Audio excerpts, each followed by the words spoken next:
Right, quite a straightforward one this afternoon because you'll all be tired after doing paper one. I'm going to go through 4.1, which is charge and currents, and 4.2, energy, power and resistance. Now 4.1 is quite straightforward. It's just looking at current. The only bits that you'll particularly need about that is if we have a circuit, if we've got a series circuit, the current's the same in every single part of it. If we've got a parallel circuit, then what the Kirchhoff's first law is, the current going that way, going into the circuit, into a junction, must be equal to the current leaving the junction. Kirchhoff's first law, this law, is due to conservation of charge. So charge going in there is equal to charge going there plus the charge going there.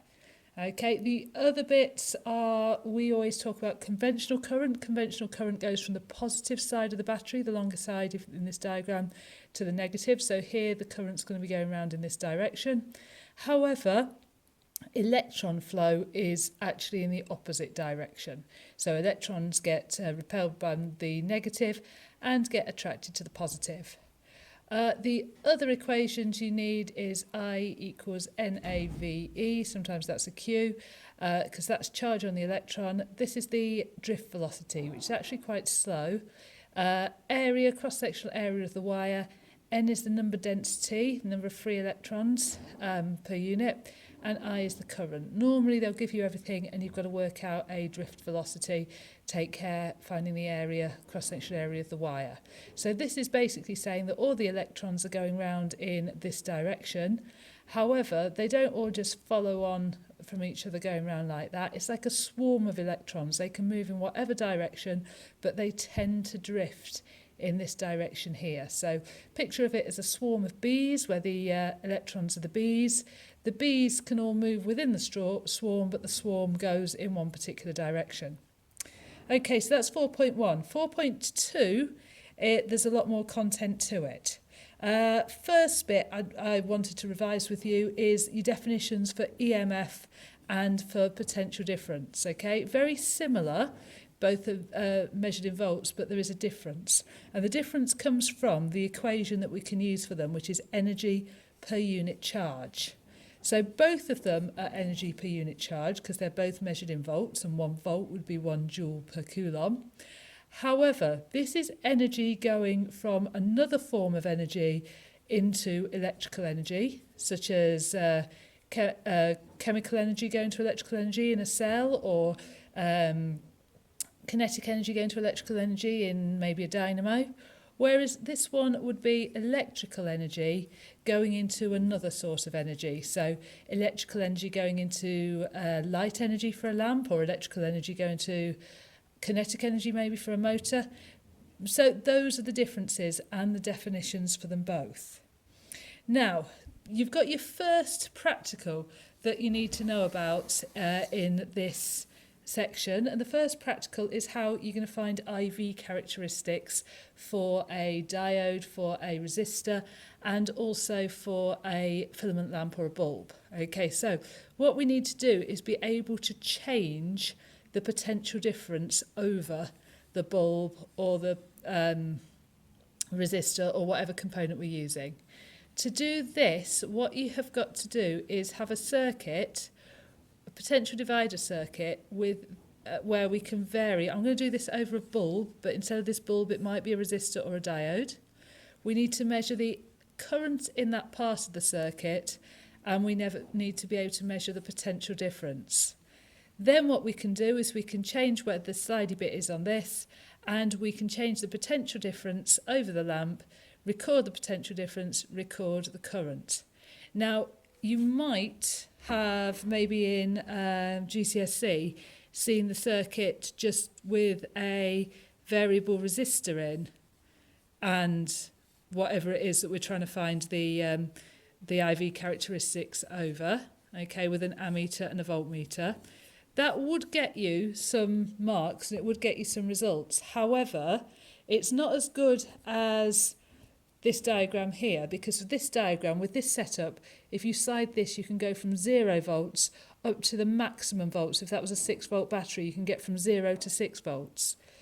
With the setup at the bottom, you always get some potential difference over the variable resistor, so it splits up and you can't get the full range of results. So this is the setup for the circuit that you would need for that bit, this circuit here.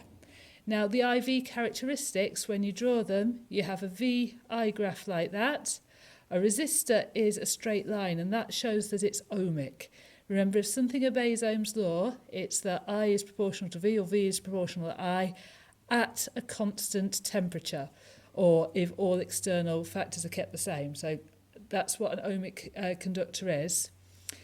If it's a bulb, it's the one that looks a bit like an S, and that's sort of showing that the resistance of the bulb increases as you put a bigger potential difference over, and that's because the temperature increases. If you wanted to know the resistance at a particular temperature, you'd just read off the graph. So you'd read off whatever the particular voltage. Say you wanted to know the resistance when the potential difference was 4 volts.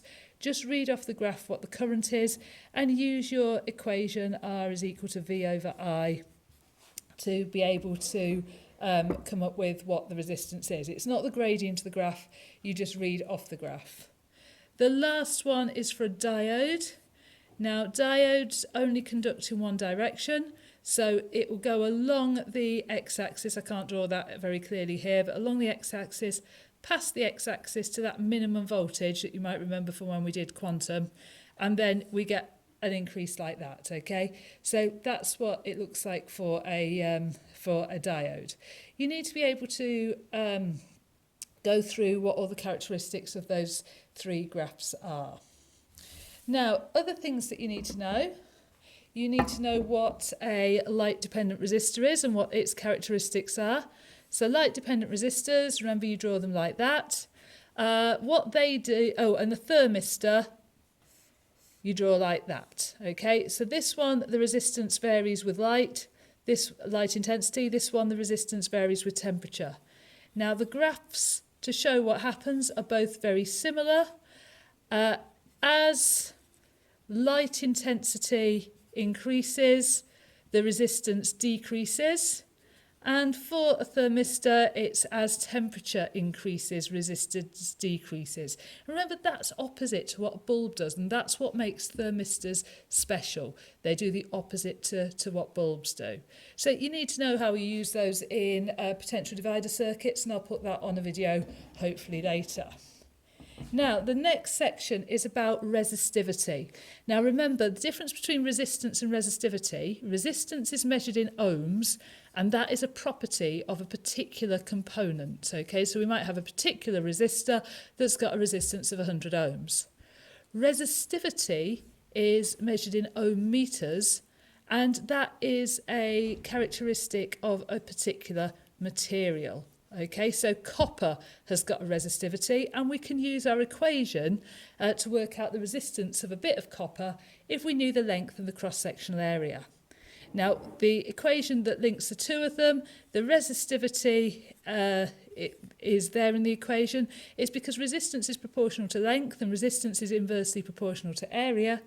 We've got resistivity is the sort of the coefficient there. So resistivity measured in ohm meters. Now, you need to know the experiment for being able to find the resistivity of a wire. Now, to do that, what you have to do is vary the length of the wire and calculate the resistance. So you'd have a setup where you need a ammeter in there. You need your bit of wire. Now, when we did it, we had a bit of wire connected to a ruler. Then you also need a voltmeter. Now, what you do is this connection here, you move to different bits of the wire so you can vary the length of the wire. From the potential difference in the current, you can calculate the resistance using R is V over I. And you plot a graph of resistance against length.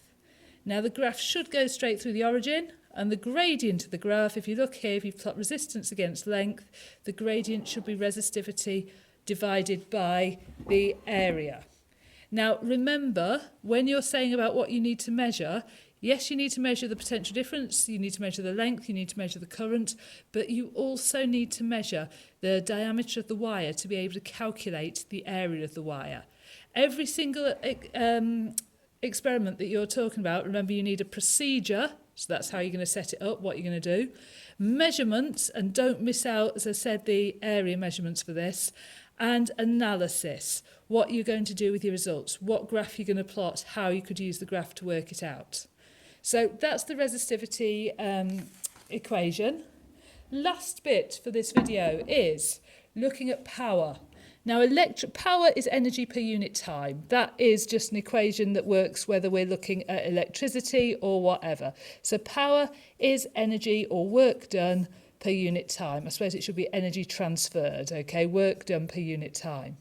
Now, in electrical power, power is equal to V multiplied by I. Now, that's not disconnected from this. If you think about it, using our equations from earlier, that potential difference is energy per unit charge, well, energy is potential difference times charge. Using our equation for current, which I didn't write out earlier, but it's Q is equal to I times T. If we wanted to know what T was, well, it's Q divided by I.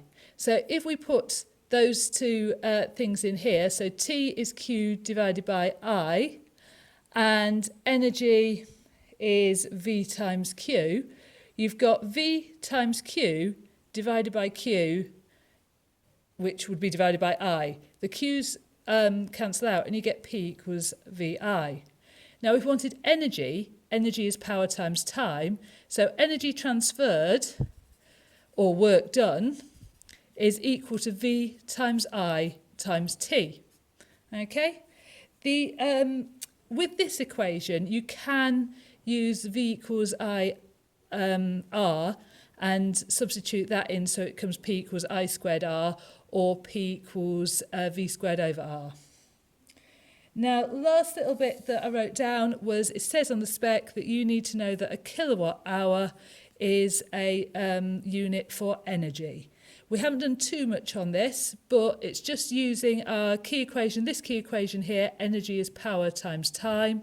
If we measure power in kilowatts and time in hours, we get our energy in kilowatt hours. And that's what they do when they are selling electricity. 1 unit of electricity is a kilowatt hour. Okay, I'm going to try and put some more up later. Send me an email if you want a particular topic.